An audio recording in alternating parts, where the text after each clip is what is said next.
إن الحمد لله نحمده ونستعينه ونستغفره ونعوذ بالله من شرور أنفسنا ومن سيئات أعمالنا من يهده الله فلا مضل له ومن يضلل فلا هادي له وأشهد أن لا إله إلا الله وحده لا شريك له وأشهد أن محمدا عبده ورسوله يا أيها الذين آمنوا اتقوا الله حق تقاته ولا تموتن إلا وأنتم مسلمون يا أيها الناس اتقوا ربكم الذي خلقكم من نفس واحدة وخلق منها زوجها وبث منهما رجالا كثيرا ونساء واتقوا الله الذي تساءلون به والأرحام إن الله كان عليكم رقيبا يا أيها الذين آمنوا اتقوا الله وقولوا قولا سديدا يصلح لكم أعمالكم ويغفر لكم ذنوبكم ومن يطع الله ورسوله فقد فاز فوزا عظيما أما بعد فإن خير الحديث كتاب الله وخير الهدي هدي محمد صلى الله عليه وسلم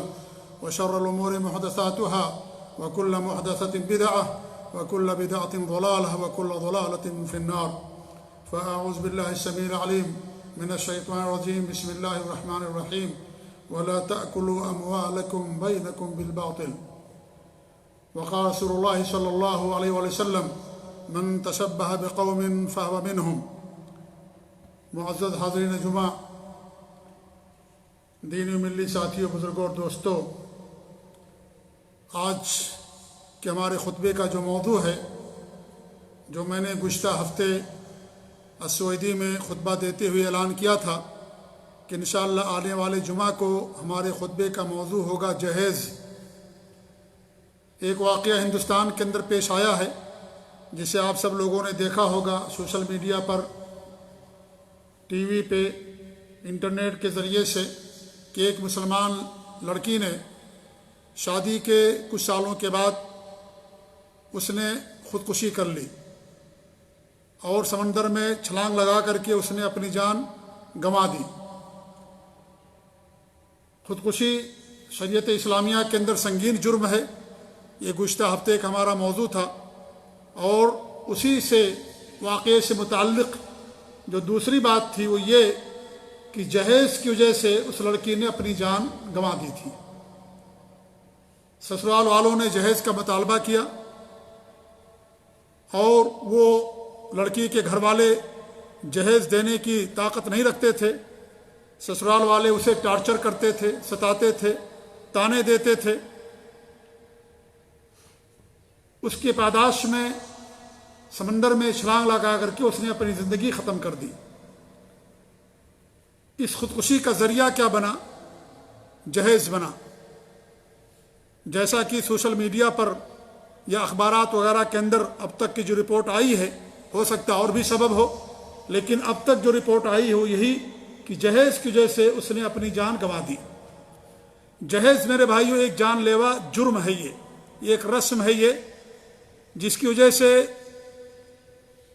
ہزاروں لڑکیاں یا ہزاروں عورتیں یا تو سسرال میں جا کر کے جان دے دیتی ہیں یا دیکھتی ہیں کہ میرا باپ اس لائق نہیں ہے کہ جہیز دے کر کے میری شادی کر سکے، اتنا پیسہ اکٹھا کر سکے، تو اسی کی وجہ سے شادی سے پہلے ہی وہ اپنی جان دے دیتی ہیں تاکہ اپنے والد کو چھٹکارا دلا سکیں.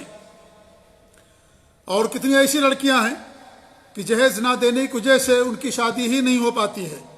شادی کی عمر ختم ہو جاتی ہے، 40 سال، 45 سال، 50 سال. باپ غریب ہے، جہیز نہیں دے سکتا ہے، کوئی رشتہ نہیں آتا ہے، کوئی رشتہ قبول کرنے کے لیے تیار نہیں ہے کیونکہ لڑکی غریب ہے. تو اس کی وجہ سے ہزاروں ہزار لڑکیاں اپنی جان گنوا بیٹھتی ہیں اور خودکشی کر لیتی ہیں. میرے بھائیو، جہیز یہ سراسر غیر اسلامی عمل ہے اور انتہائی مہلک بیماری اور رسم ہے، اور اس طریقے سے ایک ہندوانہ رسم ہے، یہ کافرانہ رسم ہے، مشرکانہ رسم ہے. اس رسم کا اسلام سے کوئی تعلق نہیں ہے. ہندو لوگ یہ رسم ادا کرتے ہیں اور انہی کی وجہ سے مسلمانوں کے اندر چیز آئی ہوئی ہے. ان کے ہاں اپنی بیٹیوں کو وراثت میں دینے کا کوئی تصور نہیں ہے، اس لیے وہ سمجھتے ہیں کہ اپنی بیٹیوں کو ہم جہیز دے کر کے گویا کہ ہم نے اس کا حق ادا کر دیا، اس لیے رسم ان کے اندر پائی جاتی ہے. افسوس کی بات تو یہ ہے کہ بہت سارے لوگ بھی یہ سمجھتے ہیں کہ جہیز یہ وراثت کا بدل ہے، نعوذ باللہ من ذالک۔ کتنی غلط بات ہے یہ۔ اگر کوئی آدمی جہیز کو وراثت کا بدل سمجھتا ہے یا اس کا قائم مقام سمجھتا ہے، کس قدر یہ زیادتی ہے اور ظلم ہے یہ، اور کس قدر یہ ناسمجھی اور حماقت ہے یہ۔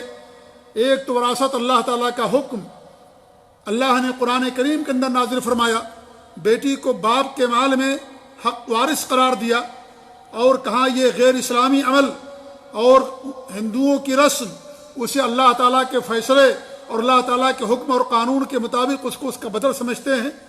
یہ جرم تو بنو اسرائیل نے بھی نہیں کیا تھا۔ بنو اسرائیل کو اللہ رب العالمین نے من و سلوہ نازل کیا۔ وہ کہتے تھے کہ ہمیں زمین کی پیداوار چاہیے، ہمیں زمین کی پیداوار چاہیے، ہمیں گیہوں چاہیے، ہمیں روٹی چاہیے، چاول چاہیے، پیاز چاہیے، دال کھانے کے لیے چاہیے۔ من و سلوہ کھاتے کھاتے مکتا گئے ہیں۔ انہوں نے اس طریقے کی بات کہی۔ اس سے زیادہ خطرناک بات یہ کہنا ہے کہ یہ جہیز یہ وراثت کا بدل ہے، نعوذ باللہ من ذالک۔ کسی بھی صورت میں وراثت کا بدل نہیں ہو سکتا۔ وراثت اللہ تعالیٰ کا قانون ہے، یہ لوگوں کا اپنا بنایا ہوا قانون ہے۔ نمبر 2، وراثت آدمی کو یا عورت کو مرنے کے بعد ملتا ہے، مرنے کے بعد اسے وراثت ملتی ہے، یعنی باپ کی وفات کے بعد یا جس کا وہ حقدار ہے مال میں، ان کی وفات کے بعد وراثت ملتی ہے، زندگی میں وراثت نہیں ملتی۔ نمبر 3، وراثت لڑکی کا حق ہوتا ہے، اور یہاں جہیز میں تو لڑکی کے ساتھ ساتھ پورے گھر والوں کو دیا جاتا ہے۔ دلہے کو گاڑیاں اور اس طریقے سے نہ جانے کیا کیا چیزیں دی جاتی ہیں۔ ابھی اسی ہفتے کی رپورٹ ہے کہ ایک آدمی نے اپنی بیٹی کی شادی کی، اس نے 80 لاکھ روپئے کی گاڑی اپنی بیٹی کو دیا، اپنے داماد کو 80 لاکھ روپیہ، اور 100 باورچیوں کو اس نے بلایا کھانا بنانے کے لیے، مختلف شہروں سے، دلی سے، لکھنؤ سے، ہندوستان کی بات، نیپال کی بات ہے یہ، نیپال اور ہندوستان کے بارڈر پر رہنے والا ایک آدمی نے اس طرح کی 10,000 لوگوں نے جا کر کے، سب حرام کاروبار کرنے والا شخص جا کر کے جو ہے اس کے ہاں لوگوں نے کھانا کھایا۔ 80 لاکھ کی صرف اس نے کیا کیا، گاڑی دی اپنے داماد کو۔ یہ کیا ہے میرے بھائیوں؟ یہ کتنی بڑی فضول خرچی ہے، اور کس قدر یہ اسراف ہے۔ اسراف فضول خرچی کرنے والے شیطان کے بھائی ہوتے ہیں۔ تو اس طریقے سے جو رسم ہوتی ہے، یہ اس کے لڑکی کو وراثت ملتی ہے، لڑکی جہاں چاہے خرچ کرے وہ، لیکن یہ جو جہیز دیا جاتا ہے وہ سسرال، لڑکی کے سسرال والوں کو دیا جاتا ہے۔ لہذا یہ کسی بھی صورت میں جہیز کا بدل، یہ وراثت کا بدل ہو ہی نہیں سکتا، نعوذ باللہ من ذالک۔ اور پھر وراثت کم اور بیشی بھی ہو سکتی ہے۔ ہو سکتا ہے کہ لڑکی کی وفات باپ سے پہلے ہو جائے، اگر باپ سے پہلے لڑکی کی وفات ہو جائے گی تو وراثت میں اس کو حق نہیں ملے گا، نہیں ملے گا اس کو وراثت کے اندر حق۔ اور پھر وراثت کم اور زیادہ ہوتی رہتی ہے۔ وفات کے وقت جو مال ہوگا اس میں وراثت ملتی ہے۔ مان لیجیے اس نے شادی کی، اپنی بیٹی کی بہت مال ہے، لیکن اس نے علاج میں خرچ کر لیا، پورا پیسہ ختم ہو گیا، اس کے پاس مال نہیں رہ گیا، تو اسی صورت میں جو مال رہے گا اسی میں اس کو حق ملے گا، شادی کے وقت جو مال تھا اس میں اس کو حق نہیں ملے گا۔ ایسی آپ دیکھیں، اگر غریب باپ ہے بیٹا مان لیجئے، تو اسی صورت میں مرتے وقت کوئی سامان چھوڑ کر کے نہیں گیا تو لڑکی کو کوئی وراثت نہیں ملے گی، اگر کچھ چھوڑ کر کے نہیں گیا وہ۔ تو یہ کہنا کہ وراثت کا حق ہے، یہ سراسر جہالت اور زیادتی ہے، اور اس طریقے سے اللہ تعالیٰ کے حدود کی پامالی ہے، اللہ تعالیٰ کی حدوں کو پھلانگنے کے مرادف ہے یہ۔ لہذا کسی بھی صورت میں ایک ہندوانہ اور کافرانہ رسم یہ وراثت کا بدل کیسے ہو سکتی ہے؟ یہ سراسر ایک جان لیوا رسم ہے یہ، اور سراسر شریعت کے اندر یہ حرام ہے۔ کچھ لوگ کہتے ہیں کہ بھائی یہ تو صلہ رحمی ہے بیٹی کے ساتھ، اگر کوئی آدمی اپنی بیٹی کو کچھ دے دیتا ہے۔ میرے بھائیوں، یہ صلہ رحمی نہیں ہے۔ یہ کیا صلہ رحمی صرف شادی کے وقت کی جاتی ہے، اس کے بعد صلہ رحمی کا تصور ختم ہو گیا؟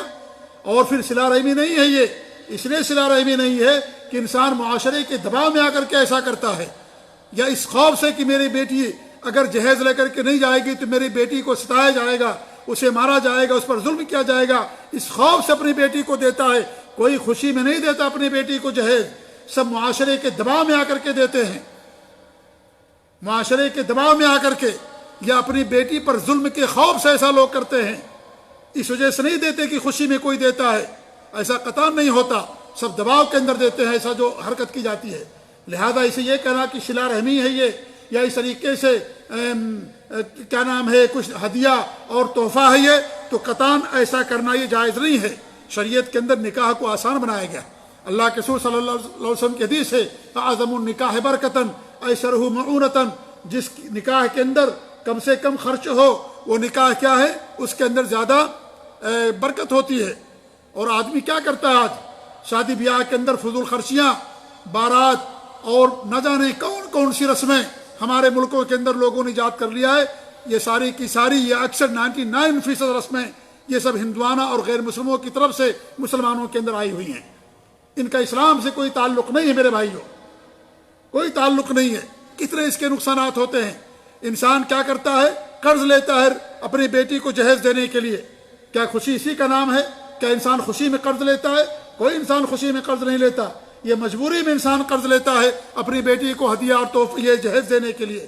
اس لیے سے تحفے کا نام دینا اور ہدیے کا نام دینا یہ بھی سراسر ظلم اور زیادتی ہے یہ۔ اور ہوتا کیا ہے کہ جہیز عام طور پر کون دیتا ہے؟ بھائی دیتا ہے۔ باپ تو بیچارہ گھر کے اندر ہے، خاص طور سے جو لوگ غریب ہوتے ہیں، بھائی اس کا باہر کمانے کے لیے آیا، تجارت کیا یا نوکری کیا، وہ کما کر کے جہیز دیتا ہے۔ باپ اپنی بیٹی کو، جو غریب لوگ ہوتے ہیں بہت کم لوگ دیتے ہیں، بھائی کما کر کے باہر جا کر کے پیسہ اکٹھا کرتا ہے اور وہ جا کر کے اس کو جہیز دیتا ہے۔ جبکہ بھائی کے مال میں بہن کا کیا حق ہے؟ باپ کے مال میں بیٹی کا حق ہوتا ہے، بھائی کے مال میں بہن کا کوئی حق نہیں ہوتا۔ لیکن ہمارے ہاں چونکہ ایک رسم ہے یہ، اور اگر ادا نہیں کرے گا تو معاشرے کے اندر منہ دکھانے کے قابل نہیں رہے گا، اس لیے معاشرے کے دباؤ میں لوگ اس طرح کی حرکتیں کرتے ہیں اور یہ رسم لوگ ادا کرتے ہیں۔ تو یہ نکاح کو شریعت کے اندر آسان بنایا گیا، حتیٰ کہ اگر آدمی کے پاس کچھ بھی نہیں پیسہ ہے تو بھی نکاح کر سکتا ہے، نکاح کر سکتا ہے۔ ہمارے بھی نے ایک عورت کی شادی چند صورتوں کے عوض کرا دی۔ اس نے کہا کہ ہمارے پاس کچھ نہیں ہے، لوہے کی انگوٹھی بھی نہیں ہے، تو باقاعدہ ہمارے بھی نے چند صورتوں کے بعد اس آدمی کا نکاح کرا دیا۔ اتنا آسان نکاح بنایا گیا شریعت کے اندر، لیکن اس رسم نے نکاح کو اتنا مشکل بنا دیا ہے، اتنا مشکل بنا دیا ہے کہ عام طور سے شادیاں جلدی نہیں ہوتی جب تک کہ جہیز نہ دے دیا جائے۔ اس لیے میرے بھائیوں اس سے اپنے آپ کو بچانے کی ضرورت ہے۔ انتہائی غلط اور قبیح قسم کی رسم ہے یہ، جس کا اسلام سے کوئی تعلق نہیں ہے۔ کچھ لوگ اعتراض کرتے ہیں یا جواز کی صورت میں ہمارے نبی نے حضرت فاطمہ رضی اللہ تعالی عنہا کو جو کچھ دیا تھا اس کو دلیل میں پیش کرتے ہیں۔ میرے بھائیو، ہمارے نبی نے کو اللہ رب العالمین نے 4 بیٹیاں دی تھیں، 4 بیٹیاں تھیں، حضرت زینب، رقیہ، ام کلثوم اور فاطمہ رضی اللہ تعالی عنہن اجمعین۔ آپ نے رقیہ، زینب، ام کلثوم کو کچھ نہیں دیا، حضرت فاطمہ ہی کو کیوں دیا؟ جو کچھ دیا بھی انہوں نے صرف فاطمہ کو کیوں دیا؟ نعوذ باللہ کہ ہمارے نبی نے دیگر 3 بیٹیوں پر ظلم کیا؟ اگر ہم اسے کہتے ہیں کہ ہمارے نبی نے جہیز دیا اپنی بیٹی کو، اور کیا دیا تھا ہمارے نبی نے؟ سنن نسائی کی روایت ہے کہ ایک چادر اور ایک تکیہ اور ایک مشکیزہ، پانی پینے کا برتن جس میں انسان پانی رکھتا ہے پینے کے لیے، مشکیزہ، مشک جسے کہا جاتا ہے اپنے یہاں، مشکیزہ آپ نے دیا۔ 3 چیزیں آپ نے دی تھی اپنی بیٹی حضرت فاطمہ کو، اور کسی اور بیٹی کو نہیں دیا آپ نے۔ تو نعوذ باللہ ہمارے نبی نے ظلم کیا 3 بیٹیوں کے اوپر، صرف ایک بیٹی کو دیا، باقی 3 بیٹیوں کو نہیں دیا؟ یہ سوال کھڑا ہوتا ہے نا، بالکل یہ سوال کھڑا ہوتا ہے اگر کوئی آدمی سے جہیز کہتا ہے۔ دوسری بات یہ کہ قطعاً جہیز نہیں تھا یہ، حضرت علی رضی اللہ تعالیٰ عنہ کی کفالت کی ذمہ داری ہمارے نبی صلی اللہ علیہ وسلم کے اوپر تھی، کیونکہ آپ کے چچا ابو طالب کے بیٹے تھے علی رضی اللہ تعالیٰ عنہ، اور ابو طالب کی بڑی اولاد تھی۔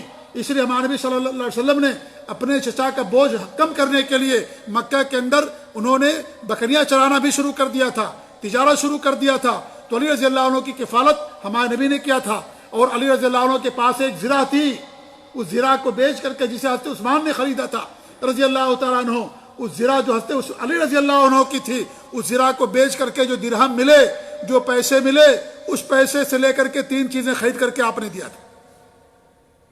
تو آپ نے اپنی طرف سے کیا دیا ان کو؟ کیونکہ انہی کی کفالت میں تھے وہ، انہی کے پاس رہتے تھے وہ، کچھ نہیں تھا حضرت علی رضی اللہ عنہ کے پاس۔ ہم تو یہ جہیز کی یہ تو مثال دے دیتے ہیں جواز کے لیے، لیکن کیا علی رضی اللہ تعالیٰ عنہ جیسا دلہا بھی ہم ڈھونڈتے ہیں؟ آج تو ایسا دلہا ڈھونڈتے ہیں جو کمانے والا ہو، مالدار ہو، سب کچھ ہو اس کے پاس، اچھی خاصی اس کی نوکری ہو، باہر کسی ملک میں کمانے والا ہو، اس کو ہم دیتے ہیں۔ آپ نے تو ایک غریب کو دیا تھا، ایک مسکین کو دیا تھا جس کے پاس کچھ نہیں تھا۔ ہم کسی غریب کے پاس اپنی لڑکی کی شادی کرتے ہیں؟ ہم تو مالدار ڈھونڈتے ہیں، خوب مالدار چاہیے، اس کے پاس وہ مالدار ہے، اس کے بعد بھی اس کو دیتے جا کر کے۔ اسلام کے اندر لڑکا خرچ کرتا، لڑکی کے لیے خرچ کرنے کا حکم نہیں ہے یہ۔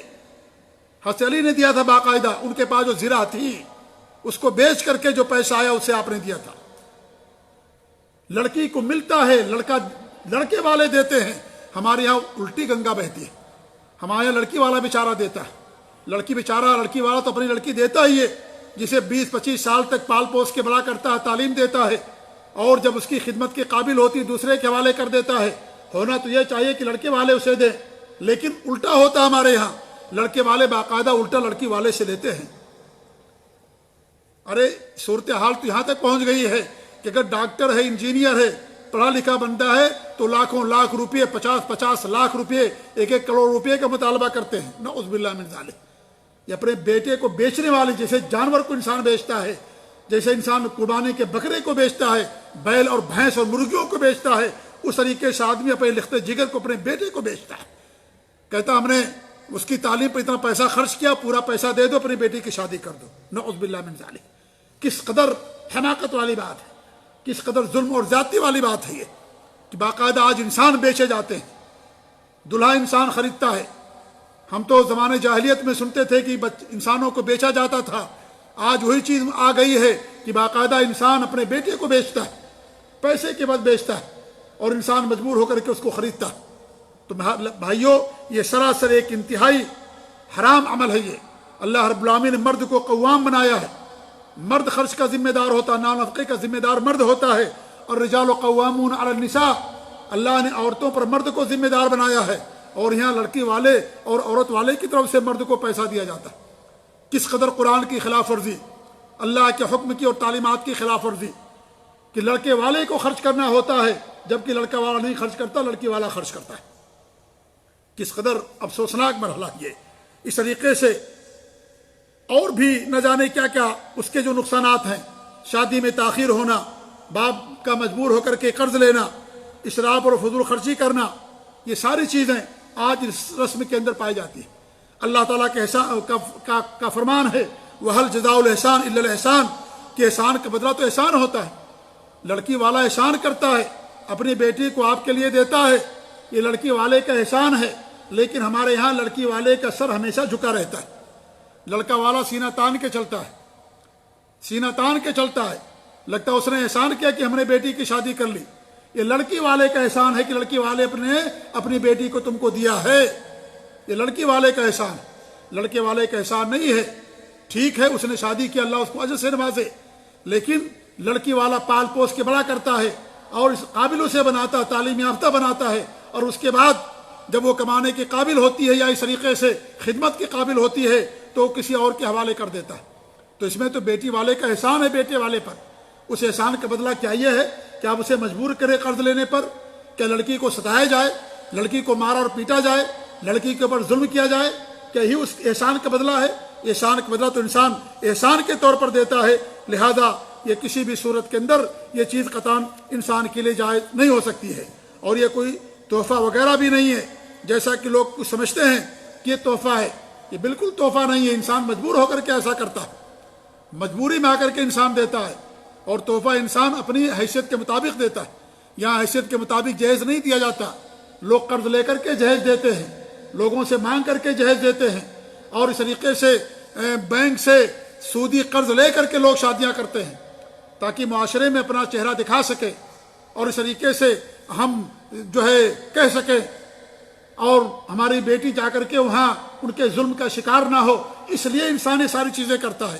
لہذا ہدیہ اور تحفہ نہیں ہے یہ، ہدیہ تحفہ انسان اپنی حیثیت کے مطابق ہوتا ہے۔ زیادہ تر انسان یہ کر سکتا ہے کہ بیٹی اس کے گھر آتی ہے، انسان یا بیٹی کو اپنے گھر سے بھیجتا ہے، چاہے شادی کے موقع پر ہو یا بعد میں کبھی بھی ہوا ہے، تو انسان اپنی حیثیت کے مطابق اگر اپنی بیٹی کو کپڑا یا اس طریقے سے اور اٹیچی یا کوئی سامان اس کے استعمال کے لیے دے دیتا ہے، اپنی حیثیت کے مطابق، ریا اور نمود کے طور پر نہیں، اور دباوے اور معاشرے کے دباؤ کے طور پر نہیں، نہ لڑکے والے کے مطالبے کے طور پر، اپنی مرضی سے، اپنی خواہش سے، اپنی حیثیت کے مطابق اگر کوئی دے دیتا ہے، خاص طور سے ایسے لوگوں کو جس کا شوہر غریب ہے یا لڑکے والے غریب ہیں اس کے سسرال والے، تو دے دیتا ہے، تو اس کی گنجائش نکلتی ہے، لیکن یہ جو جہیز کی شکل ہے یہ قطعاً اس کی گنجائش شریعت کے اندر کسی بھی صورت میں نہیں نکل سکتی ہے۔ اسے آپ تحفہ کہہ سکتے ہیں کہ لڑکی کو اس نے کچھ استعمال کے لیے دے دیا، کپڑا دے دیا، ٹیچی دے دیا، چلی گئی، اور عربی کے اندر جہیز کا لفظ ہے ہی نہیں ہے۔ یہ جہیز تو یہ ہندی لفظ ہے، دہیز کہتے ہیں اس کو، ہندی میں دہیز کہتے ہیں، اسی کو اردو میں جہیز کہہ دیا گیا۔ جہاز تجہیز کا لفظ آتا ہے عربی زبان کے اندر، اور تجہیز کا لفظ دو معنی میں استعمال ہوتا ہے، ایک تو تیاری کرنے میں، جیسے انسان جہاد کے لیے اللہ کی راہ میں جاتا ہے، تیاری کرتا ہے، سامان لیتا ہے، اس کو تجہیز کہا جاتا، یا انسان اپنے گھر کو کرتا ہے اس کو تجہیز کہا جاتا۔ اور دوسرا جو معنی ہے اس کا کہ لڑکی کو تیار کرنا، لڑکی کو تیار کرنا، یعنی لڑکی کو اچھے کپڑے پہنا کر کے اس کے شوہر کے پاس بھیجنا، اسے تجہیز کہا جاتا ہے عربی زبان کے اندر۔ جہیز نہیں کہتے، لڑکی کو تیار کر کے، لڑکی کو اچھا کپڑا، جیسے لڑکا اچھا کپڑا پہنتا ہے شادی کے موقع پر، ایسی لڑکی کو اچھا کپڑا پہنا کر کے اپنی حیثیت کے مطابق اسے دے دینا، اسے تجہیز کہا جاتا ہے۔ اس میں گاڑیاں، فلیٹس اور اس طریقے سے اور دیگر چیزیں قطعاً اس کے اندر داخل نہیں ہیں کہ انسان اپنی لڑکی کے لیے جو ہے گھر دے اور دلہے کو یا داماد کو یا فلیٹ دے اسے یا اور دیگر سامان دے، نہیں، لڑکی کو تیار کر کے کپڑا دے کر کے اور کپڑا پہنا کر کے جو بھیجاتا ہے اسی کو عربی زبان کے اندر تجہیز کہا جاتا ہے۔ یہ لفظ ہے، اسی سے لوگوں نے جہیز بنا لیا، جبکہ جہیز یہ خالص ہندوانہ رسم ہے، جان لیوا رسم ہے، ظلم اور زیادتی ہے، فضول خرچی اور اسراف ہے، اور اس طریقے سے بہت سارے نقصانات کا ذریعہ اور سبب ہے۔ اللہ اور اس کے رسول کے حکم کی مخالفت ہے یہ، اور ایک ایسی رسم لوگوں نے ایجاد کر لیا ہے جس کا اسلام سے کوئی تعلق نہیں ہے، اور ساتھ ہی ساتھ اسے بہت سارے لوگ وراثت کے بدل بھی سمجھنے لگے ہیں، جبکہ جہیز کا وراثت سے کوئی کسی بھی دور کا نہ قریب کا ذرہ برابر کوئی تعلق نہیں ہے۔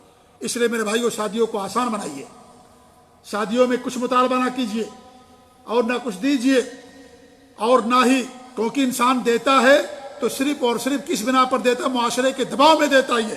وہ لوگ جھوٹ بولتے ہیں جو کہتے ہیں کہ مجھے اللہ نے دیا اس لیے میں دیتا ہوں۔ نہیں، آپ کو اللہ نے دیا تو اور موقع پر کیوں نہیں دیتے؟ نیک کے کاموں میں کیوں نہیں دیتے؟ جو خیر کا کام اس کے اندر کیوں نہیں دیتے؟ وہاں تو نہیں کہتے کہ اللہ نے مجھے مال دیا ہے، وہاں تو آپ عذر بنائیں گے، بہانہ تلاش کریں گے، اور جب جہیز دینے کی بات آتی تو آپ کہتے ہیں اللہ نے مجھے بہت دیا ہے اس لیے میں دیتا ہوں۔ نہیں، یہ سب جھوٹ ہے، یہ ریا اور نمود ہے، یہ دکھاوا اور شہرت ہے، یہ معاشرے کے دباؤ میں آ کر کے کرنے والا اقدام اور عمل ہے۔ یہ دین کے کاموں میں تو آپ نہیں دیتے، کہتے ہمارے پاس کچھ نہیں ہے، کچھ خرچ نہیں کرتے مسجد مدرسے میں، یتیم اور بیواؤں پر اور خیر کے کاموں میں، لیکن شادی کی بات آتی تو لاکھوں روپیہ آپ خرچ کر دیتے، کہتے ہیں اللہ نے مجھے دیا اس لیے میں دیتا۔ یہ حرام ہے ایسا کہنا، یہ اس لیے نہیں دیتے کہ اللہ نے دیا ہے، آپ معاشرے کے دباؤ میں آ کر کے ایسا کرتے ہیں۔ اس لیے میرے بھائی، جہیز کا مطالبہ کرنا تو قطعاً جائز نہیں، کسی بھی مسلمان سے تصور نہیں کیا جا سکتا کہ وہ کسی سے جہیز کا مطالبہ کرے اگر اس کے اندر ایمان باقی ہے، دین باقی ہے، نبی کی سنت باقی ہے، قرآن پر عمل باقی ہے، کچھ بھی، تو ایسی صورت میں کوئی بھی مسلمان مطالبہ جہیز کا نہیں کر سکتا۔ خالص کافرانہ اور مشرکانہ اور غیر مسلمانوں کی رسم ہے جو آج ہمارے اندر نعوذ باللہ یہ چیز جو ہے داخل ہو چکی ہے۔ اس لیے اس سے بچنے کی ضرورت ہے، پورے معاشرے میں ایک جو ہے تحریک کھڑی کرنے کی ضرورت ہے، سب کو قدم سے قدم اور کندھے سے کندھا ملا کر کے چلنے کی ضرورت ہے۔ ایک آدمی کی بس کی بات نہیں ہے، یہ سارے لوگوں کو کھڑا ہو کر کے چلنے کی بات ہے، تب جا کر کے رسم ختم ہوگی، ورنہ ہماری بیٹیاں ایسے زندہ مرتی رہیں گی، انہیں ستایا جائے گا، ظلم کیا جائے گا اور خودکشی کرتی رہیں گی جب تک کہ رسم باقی ہے، جب تک خودکشی جہیز کی بنا پر ختم نہیں ہوگی، جب تک کہ اسے اکثر ختم نہ کیا جائے۔ اس لیے اسے توبہ کرنے کی ضرورت ہے۔ اللہ تعالیٰ سے دعا ہے کہ اللہ رب العالمین ہم سب لوگوں کو اس غلط اور بری رسم سے محفوظ رکھے۔ اللہ تعالیٰ ہمیں کتاب و سنت پر عمل کرنے کی توفیق دے۔ اللہ تعالیٰ ہمیں اپنے مال میں اللہ کا جو حق ہے اس کو ادا کرنے کی توفیق دے، اور یہ جو غیر اسلامی رسم و رواج ہے ان تمام رسم و رواج کو ختم کرنے اور اسے دور رہنے کے اللہ تعالیٰ ہم سب کو توفیق دے، آمین۔ بارک اللہ علی ولکم فی القرآن العظیم ونفعنی وإیاکم بالآیات والذکر الحکیم، انہ تعالی جواد کریم ملک بر رؤوف الرحیم۔